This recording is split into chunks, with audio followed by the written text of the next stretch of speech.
நகைச்சுவை நடிகர்களிலே கலைவாணக்கு பிறகு நான் துடிஞ்சு சொல்லுவேன், யாரும் என் மேல கோச்சுக்கிட்டாலும் பரவாயில்ல, எந்த நகைச்சுவை நடிகர் கோச்சுக்கிட்டாலும் பரவாயில்ல, இந்த தம்பி செந்தில்கிட்ட நானே சொல்லியிருக்கேன். எனக்கு கடைசி பொண்ணுக்கு கல்யாணம், என்கிட்ட காசு கிடையாது, ரொம்ப சிரமம்.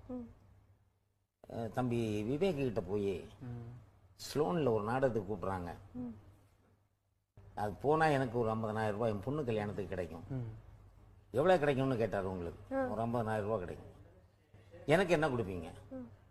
ஒரு 2 லட்சம் ரூபா வாங்கி கொடுக்குறேன் தம்பி. சரி நான் வரேன்ட்டு ஃப்ளைட் டிக்கெட் போட்டுட்டேன். அங்கே 5 ஸ்டார் ஹோட்டலில் ஓட்டு எல்லாம் போட்டுட்டேன். நாடகமும் முடிஞ்சு போச்சு. மறுநாள் வந்து சாயங்காலம் கரெக்டாக எனக்கு 50,000 ரூபாய் கொடுத்தாங்க. நான் ரொம்ப சந்தோஷம். அவர் ரூமை காட்டுங்கன்னாங்க. 401 ரூமு கூப்பிட்டு போனேன். நான் அழுதுட்டேன் சார். என் வாழ்க்கையிலேயே சந்தோஷத்தில் அழுதது அன்னைக்கு தான். அந்த பிரசாத் வந்து விவேக் கையில் 2 லட்சம் ரூபாய் அப்படி கொடுக்குறாரு.